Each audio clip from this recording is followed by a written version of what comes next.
there, welcome to Told by Thread. This is a video to share some of my winter sewing plans with you, or what I'm going to be calling my thread plans. I have all my fabrics here ready to share my plans, so here we go.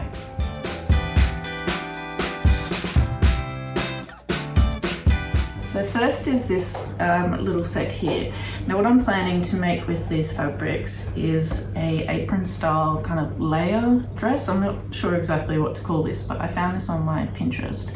And if anyone can tell me who this artist is, please let me know so I can credit her beautiful photos. And also the label behind this inspiration garment. I've done some searching and I haven't been able to find anything, so I don't know if that's just my really bad searching or not, but if you know who either of these are, please let me know.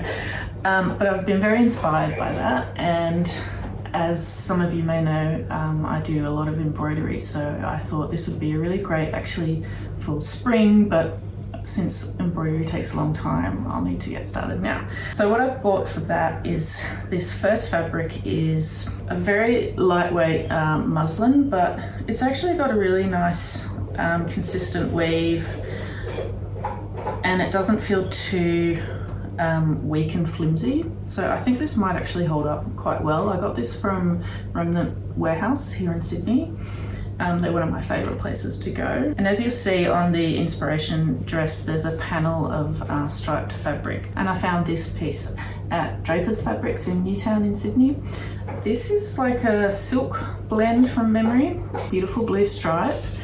I was tossing up what colours to do, but as you can see from the winter theme here, I think blue will be good. And then I also found this, which is some designer dead stock. This gorgeous crochet lace, I'm not sure, but trim detail. And I thought this would be really nice just under the bust. So those are the fabrics. Now as for the embroidery, I might actually do some Australian flowers, quite big, mostly outline. I won't be doing filling in because that's going to be too heavy on a muslin. So I'll just keep it to outlines. And I'll be buying a big roll of Solvay stabilizer, which I haven't used before, so that'll be an experiment. The idea is that will stabilize the fabric while I'm embroidering, and then it washes away. So yeah, I think the apron layer dress thing will be really lovely in spring, when I can wear it with jeans or some pants. I really love in these images how they're paired with like a little bustier. I don't have the skills for that quite yet, so I'm thinking I'm going to have a go at making the silver top, which is a free pattern by Mood Fabrics. I also came across the Rose Cafe bustier top dress, and I thought I might be able to make a similar style top down the road when my skills and confidence are there. But then I also thought it would be quite fun to make a knitted version. So let me go get the wool. So I was waiting for a yarn delivery recently, and in the few days that I had to wait, I was like, I need something else to do. So I was looking at the wool that I had in my stash, and I thought, oh, I'll make that other top I was thinking of, which was the boardwalk top. And I would love to make this in future, but I realized way back when I got some yarn to make a gauge swatch, I got the wrong type of yarn.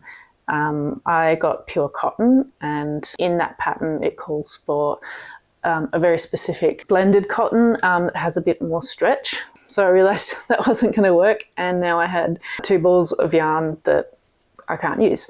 So I was looking on Ravelry for a few ideas, and I came across the cozy set top, and I think I'll have enough yarn for that. I'm not sure how I'm going to combine the 2 colours just yet. I did notice in the projects that one person has done a stripe on the cup part, so I might try that. I think I'll lean more towards using the red because the pink is so pale it might, especially under the apron dress, might look a bit nudie. So, but I might just do the stripe anyway, even if it looks weird, because why not? Yeah, so that pattern actually does use 100% cotton, and I really like the way it looks on all the different people, and there's a range of different sizes. I thought that could be quite a cute little piece to have underneath the apron top. Okay, the second outfit is actually going to be a second make. I've already made one pair, and that is the Lane Pants by Sydney Graham. But I made these ones in pink gingham from some fabric that was gifted to me, and I totally get the hype now. Like, they're so comfortable, flattering. I'm not usually one for an elastic waist. I don't like the way it looks on my figure usually, but this is pretty good. And I'm really leaning into comfortable clothes and garments now. It just makes sense. So I have this leftover gingham fabric. Linen. But this gingham that I got from Draper's Fabric is a beautiful shepherd. And I made the tie dress, which a lot of people have seen on TikTok. And I have just enough of this left over to make the pants, so that's perfect. I was tossing up about making another sagebrush top, but then I'd still have quite a bit left over, and I'd rather use as much as possible. And you can't go wrong with gingham pants. Okay, this third garment is going to be a labour of love. I'm a little bit scared, but I think it'll be fantastic once it's done. Oh, we might get some sneak appearances from SHROOM the cat. So quite a while ago, I went to the sewing basket. You're scratching the TV. Could you just... Okay, we're going to do this again. Okay, let's try that again. A while ago, I got this fabric from the sewing basket, and I kept walking past it in the store, and I just kept thinking about it. I was like, okay, you gotta go back. I got 5 meters of this, which seemed crazy at the time, but now I'm glad I did, because I'm planning to make a full circle maxi skirt with this, and I think I'll have just enough. So that was serendipitous. The width of it is not wide enough to make a full circle skirt, so I'm gonna have to make 2 half circle skirts and sew them together. I'm using the Mood Fabrics full circle skirt calculator for that. Now I think it's cotton, but it's still quite lightweight, and because I want this for winter, I was like, okay, I'm gonna have to line this, which is annoying, but will be worth it in the end. And I found this fabric at Remnant Warehouse. It's 100% cotton, but it is incredibly smooth, and it almost feels a bit synthetic. Very much feels like a lining type fabric, and there's a beautiful, really, really dark navy, which I love. So I'm thinking, because this has got quite a bit of structure to it, it might actually give a bit of volume to that full circle. It'll be cut in a giant circle, so we should get a nice sort of don't like the cat. So I should get a really nice drape from both of those. So what I've been tossing up with this is how to enclose it, because I don't really want to use a zip if I can avoid it. So what I was thinking was actually something that I learned to do with the Wattle skirt by Megan Nielsen. Let me just get this is SHROOM, and she's being a pain in the bum. What I learnt from making the Wattle skirt by Megan Nielsen was sort of an old-fashioned style closure where you use a pocket bag and then you had 2 buttons. And I really liked that, and I love the skirt, but I want to be able to make it a bit more adjustable. So I was just having a think, and I think I was inspired by the tartan fabric, and I thought, oh, kind of like kilts, and I was like, oh, maybe buckles and straps. So then I thought, maybe the easiest thing would be D-rings. So I picked these up today, and they're just these beautiful sort of brass ones. So I kind of like the idea of like an aged old school quilty type situation. So it's similar to a wrap skirt, but instead of tying a bow, I would have D-rings. Yeah, so that's the idea. I think I should be able to pull that off. I'm not gonna make a twirl because that just kills my vibe. So let's hope I don't fuck it up. Okay, the last sewing garment I want to share my plans for is another remake. So a couple months back, I made the Willow wrap dress by Rosary Apparel, and I absolutely love it. It's so comfortable. I mean, who doesn't love a wrap? And I get so many compliments on that dress. I did hack it a little bit with the sleeve detail. And so again, I'm gonna do another hack because I love a maxi dress. And I came across this picture on my Pinterest, and I can't remember who it's by, so I'll share the name. But I want to make my own kind of version of that. I'm thinking a shorter sleeve, but I love like the tiered, colorful pop to that outfit. So I've got a heap of white linen. Unfortunately, when I pulled this out and had a look at it, it looks like it's discoloured, so I need to do some research. If anyone has any ideas on how to revive linen without completely destroying it, please let me know. So that'll be the top. But on the bottom, I want to use these two fabrics. The middle one, I want to use this lovely blue. I actually used this fabric a long time ago when I first started sewing to make my first garment, which I haven't shared because I completely botched it. But absolutely love this fabric, so I grabbed some more. I think that would be beautiful in the middle section. It's a little bit fine, so I may use some really thin cotton and combine that together. But on the bottom, and I'm hoping this will work, this is some fabric I got from Reverse Garbage. I'm not sure if it's poly cotton or 100% cotton, it's really hard to tell. It's also not as dark a green as I would like. I like it almost black in my dark greens and dark blues. So I'm gonna try and dye this a little bit darker, see how I go. If it doesn't work out, then this didn't cost me much, and if I don't totally ruin it, I can still use this. I do have some other green fabric I can use, but I really want to save that for other things, and I'm hoping this will be enough. So what I also liked about the inspo pick is the tassels on the wraparound sash.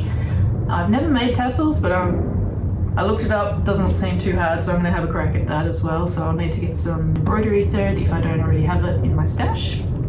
I keep thinking of other little embellishments to add, but I'm gonna try and just restrain myself because I think sometimes I get a bit too excited and do too much, and really less is more quite often. So last up is something I've almost finished, and so I wanted to knit a jumper for winter. I actually knit one last winter and I like it, it worked, but I think my colour combinations and the thicknesses of the stripes just didn't work out the way I thought, and some people made some funny comments, and so then I got self-conscious. So I'm going to frog that one completely and use it for something else. I've already got a few ideas.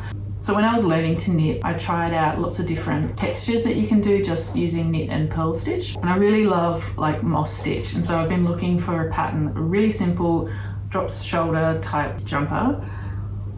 It was so hard. No one seems to be making them because I prefer a more fitted style and a little bit cropped. And everything modern right now tends to be oversized and raglan, and it's just not my vibe. Anyway, I found this one on Ravelry and then on Etsy. It's a vintage 80s, but this one's a Vogue pattern. And having a quick read through it, I was like, oh yeah, I could do that, even though it's not in the round, it's all flat, which I've never done before. I think I'm doing all right. I've modified it slightly because I wanted it to be a bit more cropped. And one thing I'm learning with myself as a visual person, I need to almost write it all out into a chart, like on grid paper or something. It just helps me get my head around the whole process and how it all fits together if I'm wanting to make modifications. Especially with vintage patterns, I've noticed the way they're written, it assumes a lot of knowledge that I don't have. So I've been doing a lot of YouTubing and figuring shit out, a lot of frogging and redoing.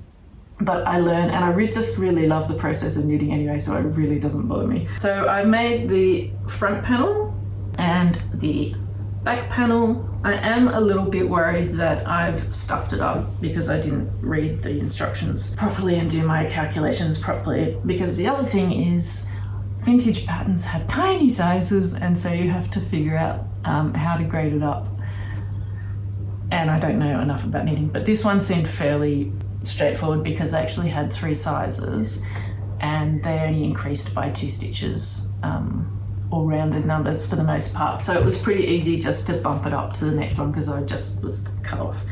I also used a jumper I already owned that's sort of the size and crop that I like. So I actually laid this up against it to check, and I think it'll be okay. I still think the neckline is going to be a bit too small. But what I'm hoping is that because I'm using superwash wool, that it's going to stretch quite a bit when I block it. If it doesn't, I will frog the entire thing and have another go. But I'd much rather frog back and get it right, because yarn's expensive. You want to, make sure you do a good job and it's something you actually want to wear. for a very long time. So front and back panels are done. That's the lovely moss texture there. Absolutely love it. It's lovely and squishy. So this pattern calls for doing the sleeves flat and then you sew them in. But from reading it, it sounds like that you could have quite a bit of bunching on the top, which I really don't want. And I feel comfortable making sleeves the way I've learned so far. So I'm actually going to seam this up on the shoulders and down the sides, and then pick up stitches around the armhole and see how I go. From measuring it up against the jumper that I already have, I'm not too worried. The only thing I am worried about is that neckline. But it's very stretchy, so fingers crossed. We'll see. It's all a learning curve. So for my knit project, I'm using Morris & Sons Empire, which is their superwash. It's incredibly soft, and this is in a 10 ply. So yeah, I think that'll be a really lovely crop basic jumper. I get attracted to a lot of the color work jumpers, but then I also like patterned fabrics, so it's a lot of clash going on, and so I thought it might be a good idea just to have a nice basic. But if this works out, I might make another one in green, and I really hope this works. It feels lovely so far. I really, really hope it works. So if you've made it all the way to the end, thank you so much, and I hope you will stick around to see all these garments once they're all sewn up, and I'll be sharing I'll be sharing the final results with everyone. And I'll see you next time. Bye.